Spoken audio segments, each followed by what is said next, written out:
It started with a text message. Just a simple message from my best friend Alex that changed everything. I remember the time clearly, late evening, my phone buzzed on the nightstand, and there it was. Hey man, can you come over tonight?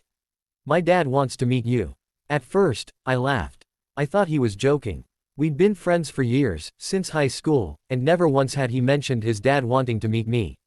In fact, he rarely talked about his family at all. But the more I read the message, the more curious I became. Was this some kind of milestone? Like, were we becoming so close that our families were starting to blend? The idea made me feel weirdly proud. Not just because I was finally getting acknowledged by someone important in his life, but because it felt like a sign that I mattered, not just as a friend, but maybe even more. I sat up on my bed, stared at the screen for a few seconds longer than needed, then typed back, "Sure, what time?" He replied instantly, "Now. He's home early today. Just come alone, okay." That last part hit me a little strangely. Come alone. Why not bring someone else? But I shrugged it off. Maybe he didn't want other people around. Maybe his dad was shy or something. Still, that tiny flicker of doubt stuck in my head like a small fire you try to ignore until it grows bigger. I got dressed quickly, threw on a hoodie, grabbed my keys, and walked out the door. It wasn't far, just a short drive across town to Alex's apartment. On the way, I replayed every conversation we'd ever had about his parents. Truth was, he never really talked about them. Never brought them up, never posted pictures, never invited anyone over when they were visiting. I always assumed it was because their relationship was complicated, maybe distant. But now, thinking about it again, I realized I didn't know anything real about his father. What did he do for work? Did he live alone? Was he married? I knew nothing. And suddenly, that felt like a big deal. When I arrived, I stood outside the building for a moment, trying to shake the nervous energy crawling under my skin. I told myself I was being ridiculous, this was just meeting a parent. Something normal people do all the time. So why did I feel like I was walking into something unknown? I rang the bell, and within seconds, the door clicked open. I took the elevator up, heart thudding louder than usual. When I stepped out, Alex was already waiting by the door, smiling. He looked calm, almost too calm. He gave me a quick hug, said, "You came," like he hadn't expected me to. Then he opened the door wider and gestured inside. The apartment was quiet, tidy, smelled like cologne and old books. I followed him in, eyes scanning the room. That's when I saw him, Alex's father, standing near the kitchen counter, holding a glass of water. He turned toward us slowly, like he'd been expecting me. His gaze landed on mine, steady and unreadable. I smiled nervously, raised a hand in greeting. He nodded once, then said, "So, this is the famous one." That phrase should have been a joke. Friendly, teasing, but it didn't sound like that. It sounded heavier, like he already knew more about me than he should have. Like he'd been watching, waiting, and just like that, the air in the room shifted. I swallowed hard. Alex didn't seem to notice. He clapped me on the back and said, "Make yourself comfortable. Want a drink?" I nodded, mostly to give myself something to do. I didn't actually want anything. I just wanted to understand why. In that moment, I suddenly felt like I had walked into a trap I didn't even see setting itself up. I forced a smile as I stepped further into the apartment, trying to shake the strange feeling that had settled in my chest like a stone. Alex disappeared into the kitchen, humming something under his breath while his father watched me with that same unreadable expression. I took a seat on the couch, sinking into it a little too deeply, my fingers tapping nervously against my knee. The silence between us felt thick, almost intentional. He didn't sit down, just stood there, sipping from his glass like he was waiting for something. Or someone. "So," he finally said, voice low and steady. "You're the one who's always with my son." His tone wasn't exactly cold, but it wasn't warm either. It was like he was testing the words out, seeing how they fit in the air before settling them between us. I nodded slowly, unsure how to respond. "Yeah, we've been friends for a long time." He gave a small nod, then took another slow sip of water before setting the glass down carefully on the counter. That sound, the soft clink of glass meeting wood, echoed louder than it should have. I swallowed hard, suddenly aware of how quiet everything else was. No TV, no music, just the occasional hum of the refrigerator and the faint ticking of a wall clock somewhere behind me. Alex returned a moment later, handing me a bottle of soda. "Here you go," he said, flashing me a grin. I twisted off the cap and took a small sip, more for something to do than because I was thirsty. He sat down beside me, stretching his legs out in front of him like this was any other night. Like nothing was even slightly off. His dad walked over and sat in the armchair across from us, folding one leg over the other with practiced ease. "So," he said again, looking at me now. "Tell me about yourself." I blinked, surprised by the directness of the question. What do you want to know?" I asked, laughing nervously. "Everything," he said simply. And that word, everything, lingered longer than it should have. Alex shifted beside me, clearing his throat. "Dad, come on, don't scare him." But his voice lacked real conviction, like he wasn't sure if he meant it. His father chuckled softly, shaking his head. "I'm not scaring him. I just want to get to know the guy who spends more time with my son than I do." He smiled then, a slow, deliberate thing that didn't quite reach his eyes. The conversation started off normal enough. Questions about school, where I was planning to apply next year, what kind of music I liked. But soon, the questions began to shift. They became less about facts and more about feelings. "Do you ever feel lonely?" he asked at one point. I hesitated, glancing at Alex, but he was focused on his phone now, scrolling absently. "Sometimes," I admitted. "Everyone does, I guess." He nodded thoughtfully. "Yes, loneliness has a way of making people do things they wouldn't normally do." His voice was calm, almost soothing, but the way he said it made my stomach twist. I wasn't sure what he meant by it, and I wasn't sure I wanted to ask. Then came the physical stuff, small at first. A hand on my shoulder when I laughed at something he said. A brush of his fingers against mine when he reached for the remote. Each time, I told myself it was an accident. Maybe he was just being friendly. Maybe I was reading too much into it. But the more it happened, the harder it became to ignore. His touch lingered longer than it should have. His gaze held mine a second too long. And every time I tried to pull away, to create some distance, he'd find a way to close it again. At one point, Alex excused himself to take a call from his mother. "Be right back," he said, getting up and heading toward his room. The door shut behind him with a soft click, leaving me alone with his father. And that's when the atmosphere changed completely. He leaned forward, resting his elbows on his knees, studying me like I was something he was trying to solve. "You know," he said quietly, "you're very easy to talk to." I forced a smile. "Thanks." He tilted his head slightly. "And very easy to look at." My smile faltered. "What?" He chuckled, shaking his head. "Relax. It's a compliment." I swallowed hard, shifting uncomfortably on the couch. "I don't think Alex would like hearing you say that," I said, trying to keep my voice light. "Oh, Alex doesn't need to know everything," he replied smoothly. "Some things are better kept between men." The way he said it, so casual, so certain, sent a chill down my spine. I looked toward the hallway, hoping Alex would come back soon. But the door stayed closed. The silence stretched between us, heavier than before. And I realized, with a growing sense of dread, that I was completely alone with a man who clearly had no intention of letting me leave without saying or doing something I wasn't ready for. I could feel it now, the shift in the air, like someone had turned down the lights without touching the switch. The room didn't change, but everything inside of me did. My body tensed instinctively, every muscle coiled tight, ready to run even though I hadn't moved an inch. His eyes were still on me, steady and unreadable, but there was something behind them, something waiting. Watching. Testing. I forced myself to breathe normally, even though my lungs felt like they were fighting for air. "I think I should go," I said quietly, setting the bottle down on the coffee table with more control than I actually felt. My voice came out steadier than I expected, but I could hear the edge beneath it, the fear trying not to slip through. He didn't react the way I thought he would. No surprise. No protest. Just a slow nod, like he already knew what I'd say. Then he smiled, not the kind that reaches the eyes, but the kind that stays on the surface, cold and calculating. "You don't have to leave yet," he said smoothly. "We're just talking." I shook my head. "No, I really should go." I stood up quickly, reaching for my hoodie that I'd tossed over the back of the couch. My fingers trembled slightly as I grabbed it, but I tried to hide it by pulling it on fast, zipping it all the way up like it could somehow protect me. His gaze followed me, unblinking. "You know," he said, leaning back in his chair, "sometimes people misunderstand things.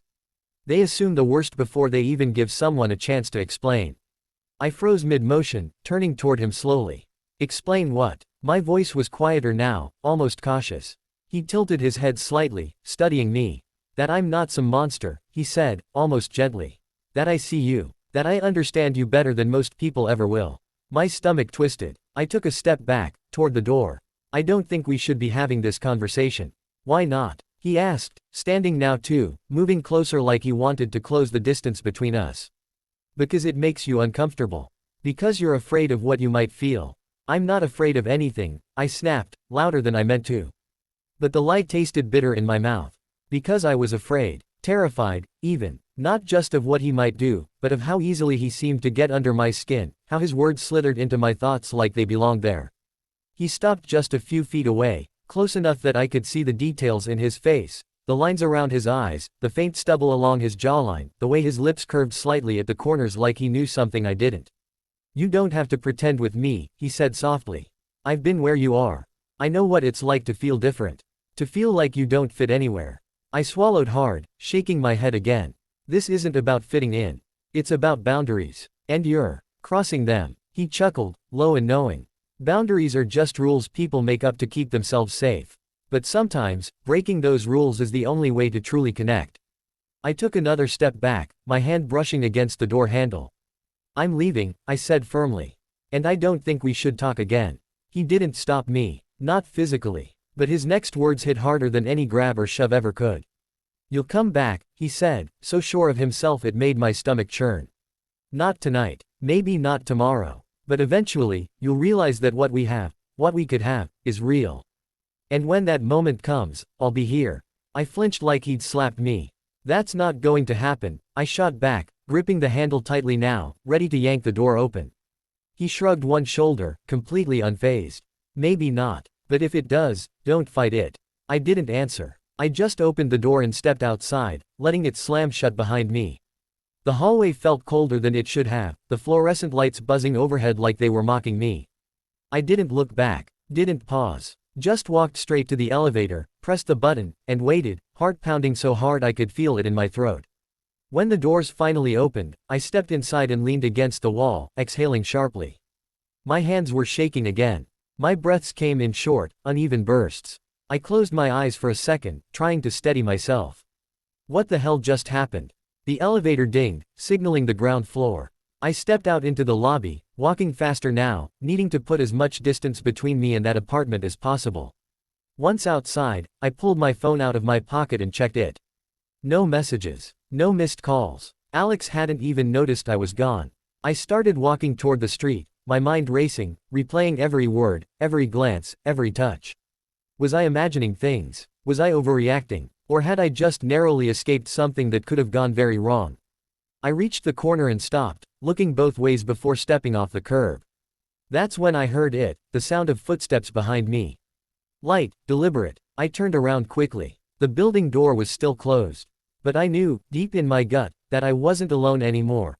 I didn't stop walking until I was halfway home. My hands shoved deep into my hoodie pockets, my head down, my breath coming out in short, uneven bursts. Every time I heard footsteps behind me, I flinched, expecting to turn around and see him again. Like he had followed me out of that building, still trying to close the distance between us. But no one was there. Just the empty streetlights flickering above, casting long shadows across the pavement. Still, I couldn't shake the feeling that something had changed inside me, something I couldn't undo. By the time I got home, my legs felt like they were made of lead. I shut the door behind me and leaned against it, letting out a shaky breath as I slid down to the floor. My phone buzzed in my pocket, but I didn't want to look at it. Didn't want to see if Alex had messaged me. Didn't want to hear his voice or read his words or pretend like what just happened hadn't shaken me to my core. I sat there for a long time, staring at nothing, replaying every second of the night over and over again. His touch, his words, the way he looked at me. It wasn't violent, not exactly. There was no physical force, no threats, no yelling. But it felt violent anyway, like something inside me had been broken, twisted, violated in a way I couldn't fully explain. I kept thinking about how normal everything seemed at first. How I laughed when Alex hugged me at the door. How I thought maybe this was a good thing, bonding with someone who mattered to my best friend. And now I felt like a fool. Like I'd walked straight into something I should have seen coming but somehow didn't. And then came the guilt. Why didn't I leave sooner? Why did I sit there listening to him talk, pretending like everything was fine when it clearly wasn't? Why didn't I say something when his hand brushed mine? When he said those things? Why didn't I scream? Why didn't I fight back? But the truth was, I didn't know how. He never gave me a clear reason to panic. Never crossed a line that I could point to and say, this is wrong. He stayed just on the edge of acceptable behavior, pushing and pulling, testing and waiting, making me question myself more than him. That's how people like him work, not with brute force but with confusion. With doubt. With silence. And worst of all, I realized I wasn't even sure if anyone would believe me if I told them. Because how do you explain something that doesn't have a single defining moment? How do you tell someone that you were hurt without being able to show them the bruises? That you were violated without being able to prove it? I pulled my knees up to my chest and rested my forehead against them, trying to steady my breathing. I wanted to cry, but I couldn't. Not yet. My body was too tense, too wired. My mind was racing too fast to let me feel anything except fear. Eventually, I stood up and walked to my room, locking the door behind me. I turned off the lights and sat on my bed, staring at the ceiling. My phone buzzed again. Probably Alex. I knew I should respond. Knew I should ask him why he left me alone in that apartment. Why he didn't seem surprised by any of it. Why he didn't stop it. But I couldn't bring myself to open the message. Couldn't bring myself to face him, even through text. Because part of me already knew the answer, and I wasn't ready to hear it. The next day, I avoided him. Ignored his calls. Read his messages but didn't reply. I told myself I needed time to process, to think. But really, I was afraid. Afraid of what he might say. Afraid of what it would mean if he didn't deny it. By the third day, I couldn't ignore him anymore. I finally picked up when he called, expecting anger or concern or some kind of explanation. Instead, he sounded almost annoyed. You okay? He asked, voice flat. I hesitated. No, I said quietly. Not really. He sighed. Look, whatever you're thinking, it's probably worse in your head than it actually was. That hit harder than I expected. You saw what he did, I whispered. You know what he said. There was a pause. Then, softly, my dad's complicated. That was it. No apology. No outrage. No promise that it wouldn't happen again. Just that, my dad's complicated. And in that moment, I understood. He knew. He had always known. Whatever was going on with his father, whatever strange, twisted behavior, Alex wasn't blind to it. He just chose not to see it.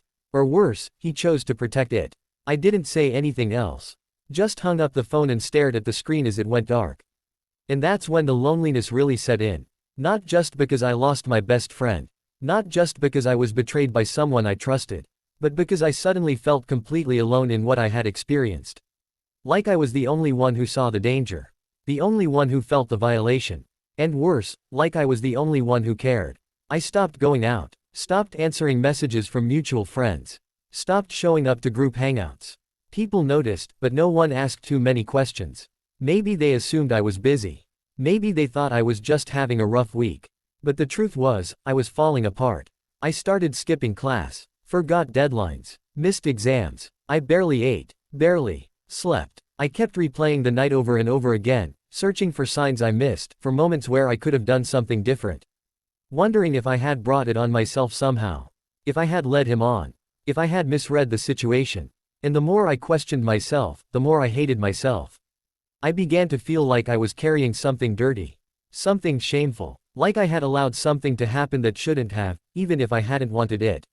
Even if I hadn't agreed to it. And that's when the guilt became unbearable. Because I didn't know how to talk about it. Didn't know who to tell. Didn't know if anyone would believe me. All I knew was that I couldn't go back. Couldn't pretend like everything was fine. Couldn't keep smiling when I felt like I was breaking apart from the inside. And so, I did the only thing I could think of. I shut everyone out. Even myself. It got worse before it got better. I don't know exactly when I stopped caring about anything, but I remember I barely made it through class anymore. I'd sit there, staring at the board without seeing a single word. My phone stayed buried in my pocket, ignored. Even music, which used to be my escape, felt pointless. Everything reminded me of him. Of that night. Of what happened, or almost happened, in that apartment. And worst of all, I couldn't get Alex out of my head. Why didn't he stop it? Why didn't he say something? Why did he act like it was normal? That question haunted me more than any memory. Because if someone who knew his father so well could brush it off, then maybe I was overreacting. Maybe I had misread things. Maybe I had imagined parts of it. And that doubt, it ate away at me. I started sleeping less. When I did fall asleep, I dreamed about that night, sometimes reliving it exactly as it happened, other times twisting into versions where I couldn't escape. Where I tried to scream but no sound came out. Where I reached for help, but no one answered. One morning, I woke up with tears on my face and no idea why. I sat up slowly, arms wrapped around myself, trying to remember if I had been crying in my sleep again. My eyes were dry now, but my chest still hurt like I hadn't stopped. I looked at my reflection in the mirror across the room. I barely recognized myself. My skin was pale. My eyes were dark, tired. I looked like someone who had been carrying a secret too big for their body to hold. And I realized, I couldn't do this alone anymore. So I did something I hadn't done in weeks. I picked up my phone. I scrolled through my contacts until I found her name, Cassie. She was my cousin, older than me by a few years. We weren't super close growing up, but she always seemed different from the rest of the family, more open, more understanding. She was the first person I ever told I liked boys, back when I was still trying to figure out what that meant. She didn't react the way I thought she would. Didn't tell me I was confused. Didn't try to fix me. Just hugged me and said, "You're not broken. You never were." That memory came back to me like a lifeline. So I typed out a message, fingers shaking slightly as I pressed send. "Hey Cass, can we talk? There's something I need to say." I didn't expect an immediate reply. But 5 minutes later, my phone rang. I stared at the screen for a second, heart pounding. Then I answered. "Hey," she said gently. "You okay?" I opened my mouth to say yes. To pretend like I was fine. But the lie stuck in my throat. And instead of answering, I started crying. Not loud sobs. Just quiet, helpless tears that I had been holding in for far too long. She didn't push me. Just waited, letting me cry without interrupting. Letting me take my time. When I finally spoke, my voice was hoarse.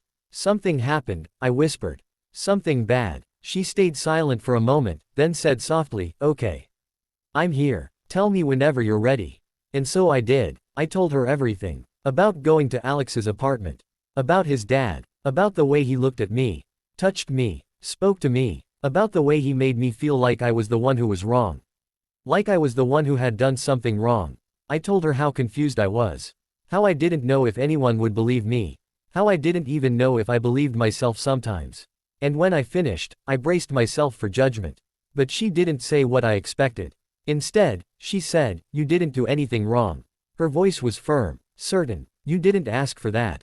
You didn't deserve it. And what he did, that wasn't okay. Not even a little." I swallowed hard. "But I didn't fight him. I didn't leave fast enough. I didn't." "You were scared," she interrupted gently. "And that's not your fault." She kept talking, telling me things I needed to hear but had never really heard before. That predators don't always attack with violence. That manipulation is real. That grooming doesn't always look like what we think it does. That people like him often target those who are vulnerable, young, trusting, unsure of themselves, and make them feel responsible for what happens. "That's how they control you," she said. "By making you doubt yourself." I sat there, listening to every word, feeling something shift inside me, not relief, not yet, but something close to understanding. For the first time since that night, I didn't feel completely alone. After we hung up, I sat in silence for a long time. My cheeks were still damp, but I felt lighter somehow. Like I had finally put down a weight I had been carrying for too long. And then, slowly, I made a decision. I needed help. Real help. Not just talking to a cousin. Not just surviving day by day. I needed to understand what had happened to me. Needed to learn how to heal. Needed to stop blaming myself for something that was never my fault.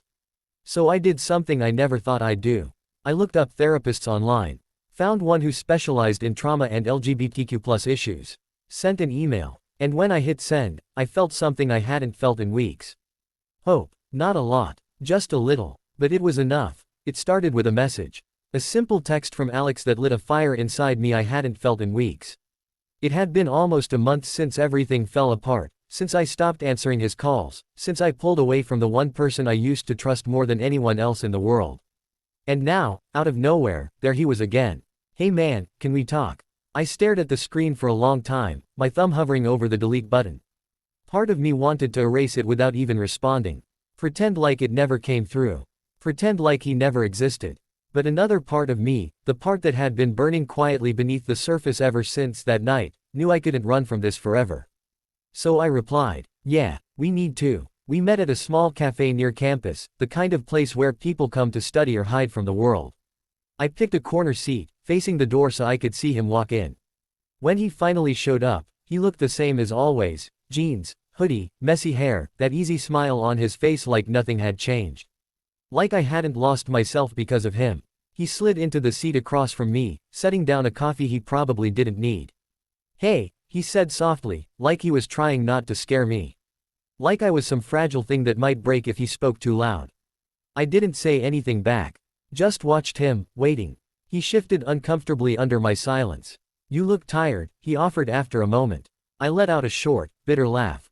"Thanks." He cleared his throat. "Look, I know things have been weird between us. I get it. I've been giving you space. Have you?" I asked, voice quiet but sharp. "Because it sure felt like you were avoiding me." He flinched slightly, lowering his gaze. I didn't know what to say. My fingers curled around my cup. "That's the problem, Alex. You never know what to say. Not when your dad touched me. Not when he said those things. Not when I walked out of your apartment feeling like I'd been violated." His eyes snapped up to mine, startled. "Come on, man, no." I cut him off, my voice rising enough that a couple nearby glanced our way. "Don't, come on, me. Don't pretend like this is something small. Something I should just forget about." He swallowed hard, looking around nervously. "People are going to hear. I want them to hear," I said, leaning forward. "Because maybe then someone else will understand why I can't just pretend like nothing happened." Alex exhaled sharply, rubbing a hand over his face. "Dude, I'm sorry, okay. I didn't know how to handle it. I didn't know what to do. You could have stood up for me," I said, my voice breaking slightly. "You could have told him to stop. You could have done something." He shook his head. "You don't understand. My dad, he's not like other people. He doesn't respond to confrontation. If I had said something, if I had pushed back, it would have made things worse. For you," I whispered, realization dawning. "Not for me." He looked away. And in that moment, I saw it clearly. He wasn't protecting me. He was protecting himself. I leaned back in my chair, suddenly exhausted. "How long have you known?" I asked quietly. He hesitated. "What do you mean? How long have you known what he was capable of?" Silence stretched between us, thick and heavy. Finally, he answered. "A while." The words hit harder than I expected. I thought I was ready for it. Thought I already knew. But hearing him say it out loud, admitting it without trying to deny it, made my chest tighten.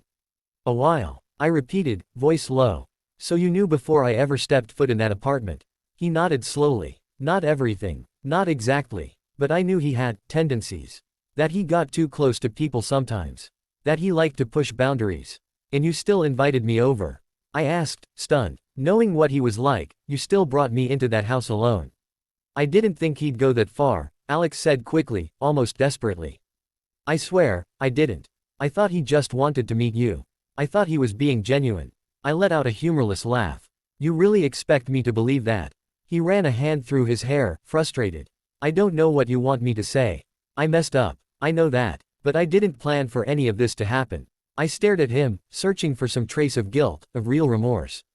But all I saw was regret, not for what his father did to me, but for what it cost him. For losing me. For having to face the consequences of staying silent for so long. And that made me angrier than anything.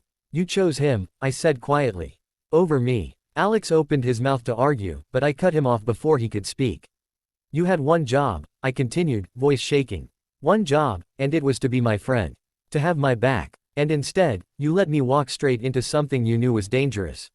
You watched it happen and did nothing." He looked like he wanted to say something, but the words caught in his throat. I stood up slowly, grabbing my bag. "I don't even know who you are anymore." He reached out instinctively, like he wanted to stop me. But I pulled away before his fingers could touch me. "I'm done," I said. "I can't do this anymore." I turned and walked away without looking back.